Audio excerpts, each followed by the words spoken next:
كتاب الله دستوري وخير الخلق أسوتنا। আসমানি কিতাবের পরিচয় ও এর সংখ্যা। আসমানি কিতাবগুলো কোন ভাষায় অবতীর্ণ করা হয়েছে? সকল আসমানি কিতাব কি অবিকৃত অবস্থায় সংরক্ষিত আছে? ইসলামের মৌলিক আকীদার একটি অন্যতম আকীদা হল আসমানি কিতাবের উপর বিশ্বাস স্থাপন করা। আল্লাহ তাআলা মানুষের হিদায়াত বা পথ নির্দেশনার জন্য যুগে যুগে নবী রাসূলদের উপর বিভিন্ন কিতাব নাজিল করেছেন। মানব সভ্যতার ক্রমবিকাশ ও উন্নয়নে এই সকল আসমানি কিতাবের বিশেষ ভূমিকা রয়েছে। আসমানি কিতাবগুলো স্বয়ং আল্লাহ কর্তৃক রচিত এবং এগুলো জিবরিল আলাইহিস সালামের মাধ্যমে বিশেষ বিশেষ নবী ও রাসূলদের নিকট সংরক্ষিত অবস্থায় প্রেরণ করা হয়েছে। এ প্রসঙ্গে আল্লাহ তাআলা বলেন, ইয়া আইয়ুহাল্লাযীনা আমানু আমিনু বিল্লাহি ওয়া রাসূলিহি ওয়াল কিতাবিল্লাযী নাযালা আলা রাসূলিহি ওয়াল কিতাবিল্লাযী আনজালা মিন ক্বাবল। হে মুমিনগণ, তোমরা আল্লাহর প্রতি, তার রাসূলের প্রতি, রাসূলের উপর অবতীর্ণ কিতাবের প্রতি এবং পূর্ববর্তী রাসূলগণের উপর অবতীর্ণ কিতাবের প্রতি ঈমান আনো। আল্লাহ তাআলা আলোচ্য আয়াত সহ আরো অনেক আয়াতে আসমানি কিতাবসমূহের প্রতি ঈমান আনার নির্দেশ দিয়েছেন। যেমন অন্য আরেকটি আয়াতে আল্লাহ তাআলা রাসূলুল্লাহ সাল্লাল্লাহু আলাইহি সাল্লাম এবং প্রকৃত মুমিনদের বৈশিষ্ট্য বর্ণনা করতে গিয়ে বলেন, আমানার রাসূলু বিমা উনজিলা ইলাইহি মির রাব্বিহি ওয়াল মুমিনুন কুল্লুন আমানা বিল্লাহি ওয়া মালাইকাতিহি ওয়া কুতুবিহি ওয়া রুসুলিহি। রাসূল সাল্লাল্লাহু আলাইহি ওয়াসাল্লাম ঈমান এনেছেন ওই সমস্ত বিষয় সম্পর্কে যা তার পালনকর্তার পক্ষ থেকে তার কাছে অবতীর্ণ করা হয়েছে, এবং মুমিনগণও ঈমান এনেছেন আল্লাহর প্রতি, ফেরেশতাগণের প্রতি, তার গ্রন্থসমূহের প্রতি এবং তার রাসূলগণের প্রতি। সুতরাং আসমানি কিতাবসমূহের মাধ্যমেই যেহেতু আল্লাহ তাআলা মানুষকে জীবনযাপনের পদ্ধতি, হিদায়াত ও সাফল্য অর্জনের যাবতীয় নির্দেশনা প্রদান করেছেন, তাই ইসলামী শরীয়তের দৃষ্টিতে ঈমানের তৃতীয় রুকন হল আসমানি কিতাবসমূহের প্রতি ঈমান আনা। পক্ষান্তরে আসমানি কিতাবসমূহের প্রতি ঈমান না আনা হল চরম পথভ্রষ্টতা। এ প্রসঙ্গে আল্লাহ তাআলা বলেন, وَمَن يَكْفُرْ بِاللَّهِ وَمَلَائِكَتِهِ وَكُتُبِهِ وَرُسُلِهِ وَالْيَوْمِ الْآخِرِ فَقَدْ ضَلَّ ضَلَالًا بَعِيدًا। যে আল্লাহর উপর, তার ফেরেশতাদের উপর, তার কিতাবসমূহের উপর, রাসূলগণের উপর এবং কিয়ামত দিনের উপর ঈমান আনে না, সে তো পথভ্রষ্ট হয়ে গেছে, সত্য থেকে অনেক দূরে সরে গেছে। প্রিয় দর্শক, যেহেতু আসমানি কিতাবসমূহের উপর ঈমান আনা অত্যন্ত গুরুত্বপূর্ণ একটি বিষয়, তাই চলুন আসমানি কিতাবসমূহের পরিচয়, আলোচ্য বিষয় এবং এগুলোর বৈশিষ্ট্য সম্পর্কে বিস্তারিত জেনে নেওয়া যাক। আসমানি কিতাবের পরিচয়। কিতাব শব্দের অর্থ হচ্ছে লিপিবদ্ধ বা লিখিত বস্তু। এর আরও কয়েকটি প্রতিশব্দ হল গ্রন্থ, বই, পুস্তক ইত্যাদি। ইসলামের পরিভাষায় যেসব কিতাব আল্লাহ তাআলা মানব জাতির হেদায়েতের জন্য দিক নির্দেশনা স্বরূপ নাজিল করেছেন তাকে আসমানি কিতাব বলে। আল্লাহ তাআলা জিবরিল আলাইহিস সালামের মাধ্যমে তার বাণীসমূহ নবী রাসূলগণের নিকট প্রেরণ করেছেন। অতঃপর নবী রাসূলগণ তা মানুষের নিকট পৌঁছে দিয়েছেন। মোট কথা, আল্লাহ তাআলার বাণী সম্বলিত গ্রন্থগুলোকে আসমানি কিতাব বলা হয়। আসমানি কিতাবের উপর বিশ্বাস স্থাপন করা ঈমানের তৃতীয় রুকন। আসমানি কিতাবসমূহের উপর ঈমান আনার অর্থ হল দৃঢ়ভাবে বিশ্বাস স্থাপন করা যে আল্লাহ তাআলার অসংখ্য কিতাব রয়েছে যা তিনি তার রাসূলগণের উপর নাজিল করেছেন এবং তা সত্যিকার অর্থে আল্লাহ তাআলার বাণী। এগুলো হল জ্যোতি ও হেদায়েত। আর নিশ্চয়ই এই কিতাবসমূহের মধ্যে যা রয়েছে তা সত্য ও ন্যায়নিষ্ঠ। এর অনুসরণ করা ও তদানুযায়ী আমল করা সকলের জন্য ফরজ ও অবশ্য কর্তব্য। আসমানি কিতাব কি আল্লাহর পক্ষ থেকে অবতীর্ণ? নবী রাসূলগণের উপর যে সকল আসমানি কিতাব নাজিল করা হয়েছে সেগুলো মানব রচিত কোনো সাধারণ গ্রন্থ নয়, বরং এগুলো স্বয়ং আল্লাহ রাব্বুল আলামিনের নিজস্ব রচনা, যা তিনি ন্যায় নীতি ও সমাজে ইনসাফ প্রতিষ্ঠার জন্য জিবরিল আলাইহিস সালামের মাধ্যমে প্রেরণ করেছেন। যেমন আল্লাহ তাআলা বলেন, لقد أرسلنا رسلنا بالبينات وأنزلنا معهم الكتاب والميزان ليقوم الناس بالقسط আমি আমার রসুলগণকে সুস্পষ্ট নিদর্শন সহ প্রেরণ করেছি এবং তাদের সাথে অবতীর্ণ করেছি কিতাব ও ন্যায়নীতি, যেন মানুষ ইনসাফ প্রতিষ্ঠা করে। অন্য একটি আয়াতে মুহাম্মদ সাল্লাল্লাহু আলাইহি সাল্লামের উপর অবতীর্ণ সর্বশেষ ও সর্বশ্রেষ্ঠ আসমানি কিতাব আল কোরআনের রচনা সম্পর্কে আল্লাহ তাআলা ইরশাদ করেন, وما ينطق عن الهوى إن هو إلا وحي يوحى علمه شديد القوى। তিনি কোনো মন গড়া কথা বলেন না, বরং তিনি কেবল তাই বলেন যা তার নিকট ওহীর মাধ্যমে প্রেরণ করা হয়েছে। তাকে শিক্ষা দান করে শক্তিশালী জিবরিল ফেরেশতা। তাই এক কথা বলা যায় যে সকল আসমানি কিতাব মহান আল্লাহ রাব্বুল আলামিনের পক্ষ থেকেই অবতীর্ণ করা হয়েছে। আসমানি কিতাব সমূহের সংখ্যা কত? আল্লাহ তাআলা নবী রাসূলদের প্রতি যে সকল ঐশী গ্রন্থ প্রেরণ করেছেন, আল কোরআনের ভাষায় সেগুলোকে কিতাব অথবা সহিফা বলা হয়েছে। কিতাব অর্থ হল লিপি বা লেখা, গ্রন্থ বা গ্রন্থিত বই। সাধারণত কিতাব বলতে বোঝায় বৃহৎ বা মহৎ কোনো গ্রন্থ, যাতে অত্যন্ত গুরুত্বপূর্ণ বিধিবিধান এবং নতুন শরীয়ত অথবা পূর্ববর্তী শরীয়তের সমর্থন ও সংযোজন সম্পর্কে বর্ণনা করা হয়। যেমন তাওরাত হল একটি কিতাব, যাতে ইহুদি ধর্মের গুরুত্বপূর্ণ বিধিবিধান বর্ণনা করা হয়েছে। আবার ইনজিল একটি কিতাব, যাতে ইহুদি ধর্মের কিছু বিধিবিধানের সংযোজন সম্পর্কে বর্ণনা করা হয়েছে। পক্ষান্তরে সহিফা অর্থ হল পাতা, পৃষ্ঠা, মুদ্রিত বা খোদাইকৃত।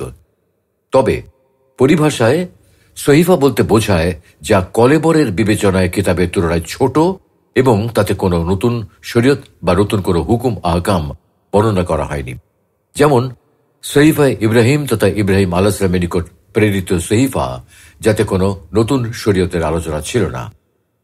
কিতাব অথবা সহিফা উভয় ধরনের গ্রন্থই নিঃসন্দেহে আল্লাহর পক্ষ থেকে প্রেরিত, কিন্তু কিতাব ও সহিফার প্রকৃত সংখ্যা কত তা আল্লাহ ব্যতীত আর কারো জানা নেই। আল কোরআন ও হাদিসে এই বিষয়ে সুস্পষ্ট কোনো বক্তব্য পাওয়া যায় না। তবে কেউ কেউ বলেন মোট আসমানি কিতাব হলো 104টি। এগুলোর মধ্যে থেকে 4টি হলো কিতাব অর্থাৎ বড় গ্রন্থ, আর 61টি হলো রিসালা বা সহিফা অর্থাৎ পুস্তিকা বা ছোট বই। যারা বলেন আসমানি কিতাব হলো মোট 104টি, তারা মূলত একটি সুদীর্ঘ হাদিসের ভিত্তিতে কথা বলেন। আবু যার আল গিফারি রহমতুল্লাহ আলাইহি থেকে বর্ণিত, তিনি নবী সাল্লাল্লাহু আলাইহি সাল্লামকে জিজ্ঞাসা করলেন, আল্লাহ তাআলা কতটি কিতাব অবতীর্ণ করেছেন? তিনি বলেন 104টি। শীশ আলাইহিস সালামের উপর অবতীর্ণ করেছেন 50টি, উখনুন অর্থাৎ ইদ্রিস আলাইহিস সালামের উপর 30টি, ইব্রাহিম আলাইহিস সালামের উপর 10টি, আর তাওরাত নাজিলের পূর্বে মুসা আলাইহিস সালামের উপর 10টি সহিফা নাজিল করেছেন। আল্লাহ তাআলা আরও অবতীর্ণ করেছেন তাওরাত, ইনজিল, জবুর এবং ফুরকান অর্থাৎ আল কোরআন। এই হাদিসটি ইবনে হিব্বান, আবদ বিন হুমায়দ এবং ইবনে আসাকির, তাফসিরে কুরতুবি এবং জালালউদ্দিন সুয়ুতি রহমতুল্লাহ আলাইহির দুররে মনসুর ইত্যাদি বিভিন্ন কিতাবে বর্ণিত হয়েছে। কিন্তু হাদিস বিশারদগণের মতে এটি একটি জাল ও বানোয়াট হাদিস। যেমন ইবনু হাজার আল হাইসামি রহমতুল্লাহ আলাইহি মাওয়ারিদুজ্জামান গ্রন্থে বলেছেন, এই হাদিসের সনদে ইব্রাহিম বিন হাশিম বিন ইয়াহিয়া আল গাসসানি নামক একজন বর্ণনাকারী রয়েছে। তার ব্যাপারে আবু হাতিম প্রমুখ বলেন, সে হল কাজ্জাব অর্থাৎ মিথ্যা ও বানোয়াট হাদিস বর্ণনাকারী। তাই বলা যায় যে আসমানি কিতাব সমূহের প্রকৃত সংখ্যা একমাত্র আল্লাহ রাব্বুল আলামিনই ভালো জানেন। অন্য কেউ এই কিতাব সমূহের প্রকৃত সংখ্যা জানে না। প্রধান 4টি আসমানি কিতাব।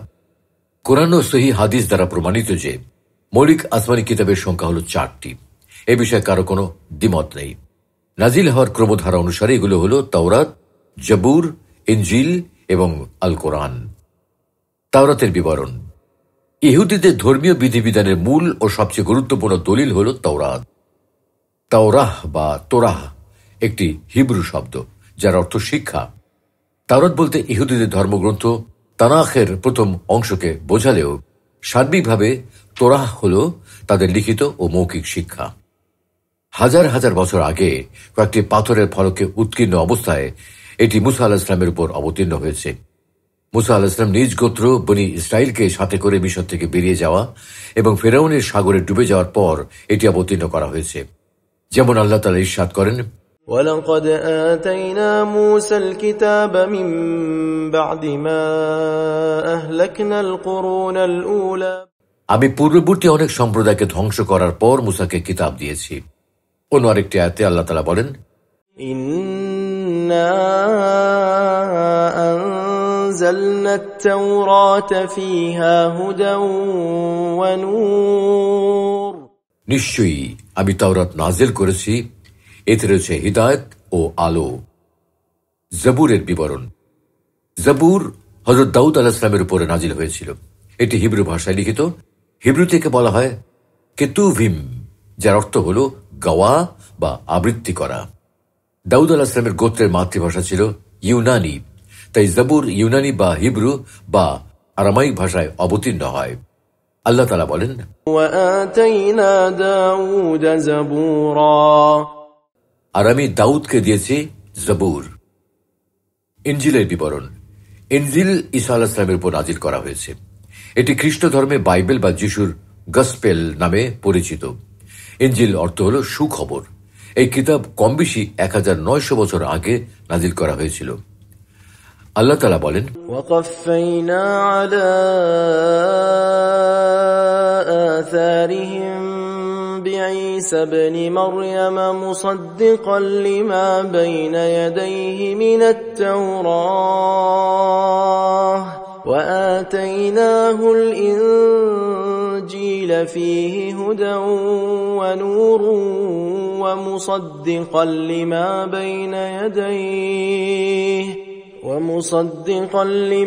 بين يديه من التوراة وهدى وموعظة للمتقين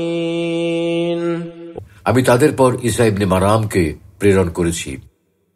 তিনি পূর্ববর্তী গ্রন্থ তাওরাতের সত্যায়নকারী ছিলেন। আমি তাকে ইনজিল প্রদান করেছি, এতে হিদায়াত ও আলো রয়েছে। এটি পূর্ববর্তী গ্রন্থ তাওরাতের অন্তর্ভুক্ত বিষয়গুলোকে সত্যায়ন করে, পথ প্রদর্শন করে এবং এটি আল্লাহ বিরোধীদের জন্য উপদেশ বাণী। আল কোরআনের বিবরণ। আল কোরআন হল আসমানি কিতাবসমূহের মধ্যে সর্বশেষ এবং সর্বশ্রেষ্ঠ কিতাব, যা হেরা গুহায় ধ্যানমগ্ন থাকা অবস্থায় পবিত্র রমজান মাসে কদরের রাতে প্রিয় নবী মুহাম্মদ সাল্লাল্লাহু আলাইহি ওয়াসাল্লামের প্রতি অবতীর্ণ করা হয়েছে। আল কোরআন শব্দটি আরবি। এর অর্থ হল পাঠ, পঠিত, পাঠযোগ্য, যা বারবার পাঠ করা যায় এবং যা নিকটে নিয়ে যায় ইত্যাদি। পরিভাষায় আল কোরআন হল নবী মুহাম্মদ সাল্লাল্লাহু আলাইহি ওয়াসাল্লামের উপর অবতীর্ণ আল্লাহ তাআলার এমন বাণী যা শব্দগতভাবে অন্য কারো পক্ষে রচনা করা অসম্ভব। তেলাওয়াত করা ইবাদতের অন্তর্ভুক্ত। সূচনা হল সূরা ফাতিহার মাধ্যমে, সমাপ্ত হল সূরা নাসের মাধ্যমে। মুসহাফে লিখিত রয়েছে এবং অবিচ্ছিন্ন ধারাবাহিকতার সূত্রে আমাদের নিকট এসে পৌঁছেছে। আল কোরআনকে পৃথিবীর সকল মানুষের জন্য সংবিধান ও ম্যানুয়াল হিসেবে অবতীর্ণ করা হয়েছে। শুধুমাত্র মুসলিমদের সংবিধান হিসেবে অবতীর্ণ করা হয়নি, যদিও এর প্রথম উদ্দিষ্ট হল মুমিন সম্প্রদায়। তাই আল কোরআনে উদ্দিষ্ট জনগোষ্ঠীর প্রতি নির্দেশনা বর্ণনার ক্ষেত্রে সবসময় হে মহান জাতি বা হে মানব সম্প্রদায় বলে সম্বোধন করা হয়েছে, কেননা আল কোরআন পূর্ববর্তী সকল আসমানি কিতাবের সত্যায়ন করে। এ প্রসঙ্গে আল্লাহ তাআলা বলেন, نزل عليك الكتاب بالحق مصدقا لما بين يديه وأنزل التوراة والإنجيل من قبل هدى للناس وأنزل الفرقان তিনি আপনার প্রতি কিতাব অর্থাৎ আল কোরআন অবতীর্ণ করেছেন সত্যতার সাথে, যা পূর্ববর্তী কিতাবসমূহের সত্যায়ন করে। এই কিতাবের পূর্বে মানুষের হিদায়াতের জন্য নাজিল করেছেন তাওরাত ও ইনজিল, অতঃপর অবতীর্ণ করেছেন আল কোরআন অর্থাৎ সত্য মিথ্যা নিরূপণকারী গ্রন্থ আল কোরআন। সহিফার বিবরণ। আল্লাহ তাআলা প্রধান 4টি আসমানি কিতাব নাজিল করার পাশাপাশি আরো অনেক ছোট ছোট আসমানি কিতাব নাজিল করেছেন। ছোট আসমানি কিতাবগুলোকে সহিফা বলা হয়। যেমন ইব্রাহিম ও মুসা আলাইহিস সালামের উপর কিছু সহিফা অবতীর্ণ করা হয়েছে। এ প্রসঙ্গে আল্লাহ তাআলা বলেন, إن هذا لفي الصحف الأولى صحف إبراهيم وموسى এটা লিখিত রয়েছে পূর্ববর্তী সহিফা সমূহে, ইব্রাহিম ও মুসার সহিফা সমূহে। আসমানি কিতাবগুলো কোন ভাষা অবতীর্ণ করা হয়েছে? সব আসমানি কিতাব একটি মাত্র ভাষায় বা আরবি ভাষায় অবতীর্ণ করা হয়নি। বরং যে কিতাব যে জাতির উদ্দেশ্যে প্রেরণ করা হয়েছে সেই কিতাব সেই জাতির ভাষায় নাজিল করা হয়েছে। কেননা এইসব কিতাব নাজিল করার উদ্দেশ্য হল উক্ত জাতিকে হিদায়তের দিক নির্দেশনা প্রদান করা এবং তাদের নিকট আল্লাহর বিধানসমূহ ব্যাখ্যা করা। সুতরাং কিতাব যদি উক্ত জাতির মাতৃভাষা অবতীর্ণ না করে বিদেশি কোনো ভাষা অবতীর্ণ করা হতো তাহলে কিতাব প্রেরণের উদ্দেশ্য ব্যর্থ হতো। অতএব আসমানি কিতাবসমূহ প্রত্যেক জাতির মাতৃভাষাতেই প্রেরণ করা হয়েছে। যেমন তাওরাত হিব্রু ভাষায়, জবুর ইউনানি ভাষায়, ইনজিল সুরিয়ানি ভাষায় এবং কোরআন আরবি ভাষায় নাজিল করা হয়েছে। এই প্রসঙ্গে আল্লাহ তাআলা পবিত্র কোরআনে বলেন, وما أرسلنا من رسول إلا بلسان قومه ليبين لهم আমি প্রত্যেক রসুলকে তার স্বজাতির ভাষায় প্রেরণ করেছি তাদেরকে সুস্পষ্টভাবে বোঝানোর জন্য। সকল আসমানি কিতাব কি অবিকৃত অবস্থায় সংরক্ষিত রয়েছে? আল কোরআনের বর্ণনা মতে একমাত্র কোরআনুল করিম ব্যতীত সকল আসমানি কিতাবকে বিকৃত করা হয়েছে। নবী রসুলদের ইন্তেকালের পর সংশ্লিষ্ট জাতিগুলো প্রবৃত্তির তাড়নায় নিজেদের কায়েমী স্বার্থ হাসিলের উদ্দেশ্যে কিতাবগুলোর পরিবর্ধন ও বিকৃতি সাধন করেছে। এই প্রসঙ্গে আল্লাহ তাআলা বলেন, فويل للذين يكتبون الكتاب بأيديهم ثم يقولون هذا من عند الله ليشتروا به ثمنا قليلا فويل لهم مما كتبت أيديهم وويل لهم مما يكسبون। অতএব তাদের জন্য আফসোস যারা নিজ হাতে গ্রন্থ লেখে এবং বলে এটা আল্লাহর পক্ষ থেকে অবতীর্ণ, যেন এর বিনিময়ে সামান্য অর্থ গ্রহণ করতে পারে। অতএব তাদের প্রতি আক্ষেপ তাদের হাতের লেখার জন্য এবং তাদের প্রতি আক্ষেপ তাদের উপার্জনের জন্য। পূর্ববর্তী জাতিগুলো আসমানি কিতাবের তাহরিফ বা বিকৃতি সাধন করলেও আল কোরআনের ক্ষেত্রে তা ঘটেনি। পৃথিবী জুড়ে অসংখ্য অগণিত হাফিজুল কোরআনের হৃদয়ে যেমন আল কোরআন সংরক্ষিত রয়েছে, তেমনি অসংখ্য ম্যানুস্ক্রিপ্ট ও মুদ্রিত মাসহাফেও আল কোরআন সম্পূর্ণ অবিকল ও অবিকৃত অবস্থায় সংরক্ষিত রয়েছে। প্রকৃতপক্ষে আল কোরআনের বিকৃতি ঘটানো সম্ভব নয়, কেননা স্বয়ং আল্লাহ তাআলা নিজেই আল কোরআনকে বিকৃতি থেকে মুক্ত রাখার দায়িত্ব ঘোষণা করেছেন। সকল আসমানি কিতাবের বক্তব্যের অভিন্নতা। আল্লাহ তাআলা মানুষের কল্যাণ ও সুবিধার্থে মানব জাতিকে বিভিন্ন সম্প্রদায় ও জাতিতে বিভক্ত করেছেন এবং যুগে যুগে সময়ের প্রয়োজন অনুসারে মানুষের হিদায়াতের জন্য একাধিক শরীয়ত ও কিতাব নাজিল করেছেন। আল্লাহ তাআলা বিভিন্ন উম্মতকে বিভিন্ন শরীয়ত ও কিতাব দিয়েছেন, কিন্তু সবগুলো শরীয়ত ও কিতাবের মূল বক্তব্য অথবা সারমর্ম এক ও অভিন্ন। বিভিন্ন শরীয়তের মধ্যে ব্যবহারিক রীতিনীতির পার্থক্য ছিল, কেননা এক এক যুগের পরিস্থিতি ও বাস্তবতা ছিল এক এক রকম। কিন্তু আল্লাহ যেহেতু এক ও অভিন্ন এবং তার মানুষ সৃষ্টির উদ্দেশ্য এক ও অভিন্ন, তাই সকল আসমানি কিতাবের মূল বিষয়ও এক ও অভিন্ন।